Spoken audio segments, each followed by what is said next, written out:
Vernacular memorials are something that are created so they need no further explanation. It's supposed to be something that's simple enough where someone who's involved with the purpose of the memorial or or who are completely uninvolved or just passerby can see it and know what it represents. Vernacular memorials are always memorials that are complicated and that sort of arrest people's attention. It's in a public realm for more individuals to see, and it allows people to personalize their grief.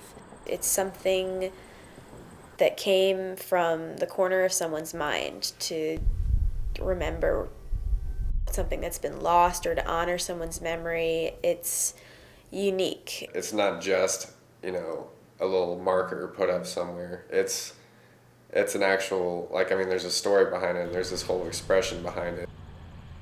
In the beginning, before we had really discovered what vernacular memorials were and what we were trying to do with this project, I think we wanted to get a sense of the way that a nation chooses to grieve as a whole. If there's any city that is all about memorials, it would probably be D.C. We went to D.C. to get a greater understanding of not only our nation's memorial culture, but why the things that are memorialized there were memorialized in the first place. I don't think the experience was real for any of us until we got to see the 9/11 exhibits that we saw in DC. For example, going to the Pentagon Memorial and seeing people there visiting lost loved ones. We kind of got to see the overlap that doesn't necessarily get examined because being there with 9/11, there was so much going on with people's emotions that they were replacing all the public memorialization with their own private memorials, which was a really beautiful and interesting thing. We got to see a lot of the war memorials, like the World War II memorial. We got to look at the Vietnam and the Korean memorial, the Martin Luther King Jr. memorial. The Vietnam Wall was a much more personal experience because you got to walk down this path and see all the different names and see see some of the things that had been left behind. I think my favorite part of the DC trip was, in addition to seeing all these national monuments in person for the first time, was visiting some of the museums that we got to. I really liked the museum. I thought that the way that it was just the museum and how the media portrays everything. They had actually the tip of one of the World Trade Centers, which was insane to actually, walk up to. We were learning about memorials, but, we were also learning how to work together as a team and, kind of build relationships with each other and learn how to work together. And a lot of it did happen in the hotel rooms, at around 11 o'clock when we were all just hanging out after we had a long, hard day. So it was kind of cool to just sit back and relax and talk to people and get to know them. I left with a lot more friends than I started with, and they're people that I've enjoyed working with, and I feel like I work better because of it. I have these people that I'm held accountable to, and the fact that I like them kind of, makes me want to work harder for them. It made the trip that much more fun. I think we all had a great time. And then coming back from the trip here to Muncie to actually begin work on this project made it go a lot more smoothly and just made it a lot more fun. East. Bam. One of the more entertaining parts of the class, just as far as amusement goes, was probably searching for memorials. Jessica Berg went and got big maps of Muncie printed out and then divided them up into sections. And we cut those out and mounted them to a foam board and numbered them so we could take them out. We told everyone to go out with a red pen, a black pen, and a highlighter, and our GPS and a camera. And then we made them drive around Delaware County looking for memorials, and they highlighted the roads they went on. When they found a memorial, they marked it in red, and they put the coordinates next to it.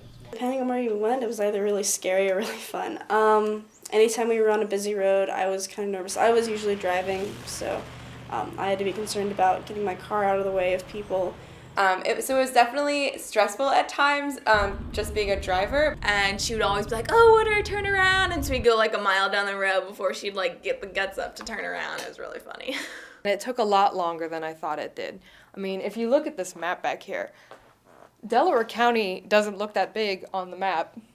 But if you're driving down these roads, trying to highlight each and every one of them and looking for a memorial, it's really hard and it takes a really long time. Either there was an area that was dense with memorials, and from there, it's easy to, kind of figure out what's going on. Like maybe this road's a little dangerous or something like that. But, if you were in a big area and, you weren't finding anything, it's kind of easy to second guess yourself and think, oh, maybe we skipped a road or something like that.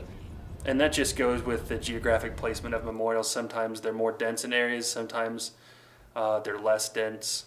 So somebody had to cover the areas where there weren't any. They needed to be covered. Somebody had to get eyes on them, but you just got to deal with what you're given. And every time we saw a memorial, we got really excited and would stop the car, and like take a picture of it and congratulate ourselves. It's kind of morbid actually, because once we did stumble across one, we were ecstatic. We were so excited to find a roadside cross. It was just a very surreal experience for me because I was standing there and I was looking at this memorial, and it was still so recent that there were still pieces from the accident at this site, and it really hit me for the first time that this was someone's last moment.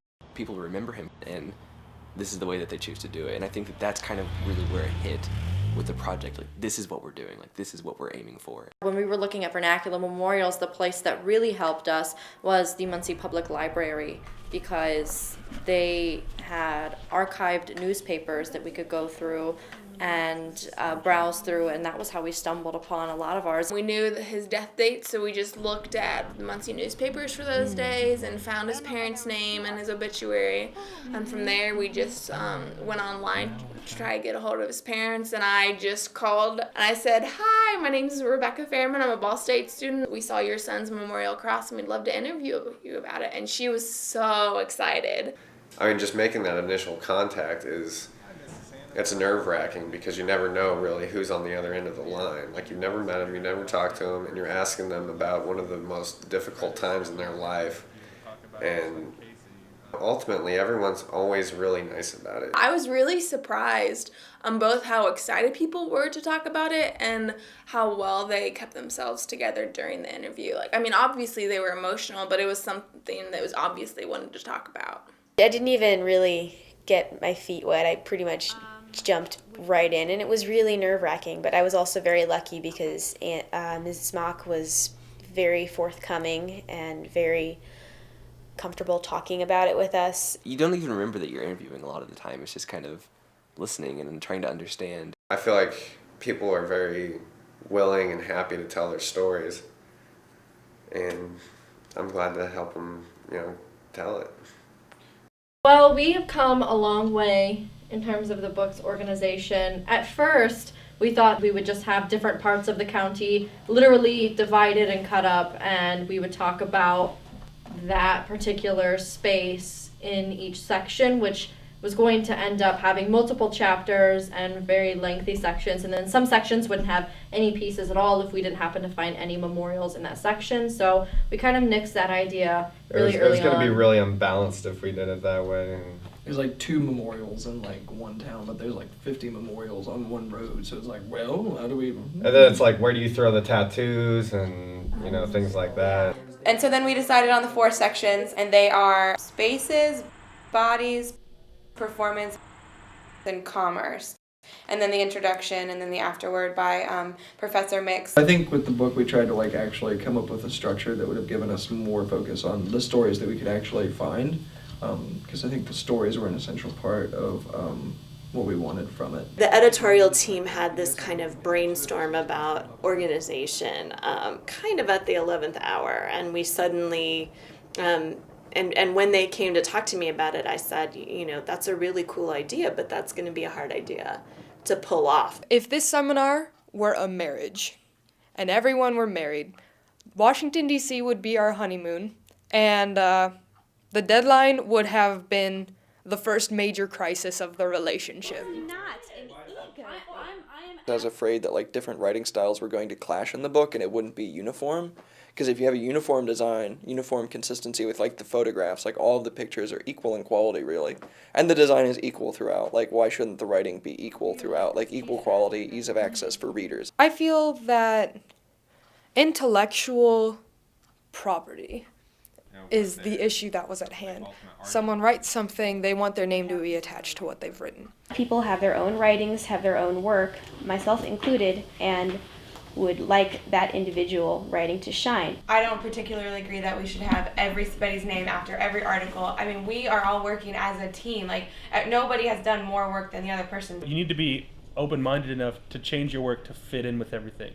You can still have your creative property to your work and make it sound like you, but it needs to kind of fit along the same theme, the same lines as everything else. I feel like everyone has very extreme opinions and we're going to need to compromise. What this book required was a much more collaborative engagement, and for people to really let go of their ownership of their own writing, right? To say, well, I wrote this thing, but I understand if you have to change it. I think negotiating that shift was challenging in a lot of ways. I think that it's great that we overcame the differences that we did have regarding the book, and we worked through it to make it even better than it was before. I kind of came in this with the mind that we had to collaborate, and that's what we did. No surprises there. I might totes be going to Africa next month. A lot of us have never written collaboratively before, and so it was really difficult to blend multiple writing styles together to form a single tone for a chapter, and that took a lot of work, and we couldn't have done it individually. The collaborative writing bit, though, the actual collaborative part was hard and was difficult because I don't like group writing and I never will like group writing, but it was something that challenged me and caused me to, I guess, work outside my comfort zone. Collaborating with an English major compared to collaborating with someone in my own discipline was incredibly, I don't want to say challenging, but intimidating for me. I take a lot of pride in what I do, and so I didn't want to disappoint anyone. But working with Ben was positively fantastic. I really did enjoy it because we got to blend different voices together to make a unifying voice. Deadline's tomorrow. And we were feeling pretty good. We brought it to the printer service guy to make sure that it was ready to go, basically, to look at, aside from the proofing. And he said it looked great. It was really stressful to try and meet that deadline. Last week, we were in here hours and hours every day. The fact that we only had, it was like 2 weeks, and we have paper deadlines in classes, and we've got other deadlines maybe in other aspects of life, but this was like publishing a book. This was a big deal. It was good stress. As I was working on it, I felt like I was doing something good, and I felt like it was going to be good. I've enjoyed writing for this book. The stories I wrote, I became very attached to, and I was really concerned with putting out quality work, and now that we're kind of nearing the end, I'm glad that I know we have put out really good work, and it's something I really can be proud of. It's catharsis. It's being able to hold it, a tangible something, and all of a sudden just feel all of this, feel from DC, and memorial hunting and interviewing and writing and late nights and all of that is cram-packed in whatever emotion into this one book, and that's cool. I love it. I'm extraordinarily happy with all the work that everybody has done, and I'm really proud of everyone here who's contributed and helped, and it's kind of incredible to me that we got 14 people from all these different disciplines, most of whom didn't really know each other, to work together and create something as wonderful as this book and this map. Hopefully, what I wanted and what the Bodies chapter wanted and what all of us wanted will somehow be conveyed. Whether or not we answer questions, at least we're presenting a dialogue, a conversation between people who want to memorialize and those who encounter them. We did dedicate it to the friends and family of those who've lost someone. And it really is for and about them and everything that they've done. And I really just hope that they are pleased and proud of what we've made to honor their lost loved ones. Even if a roadside cross weathers, or even if a statue falls or something like this book is going to be kind of immortalized and it's going to stay. And the way that I think the way that it's structured is so great because it's memorializing the fact that people are memorializing other people.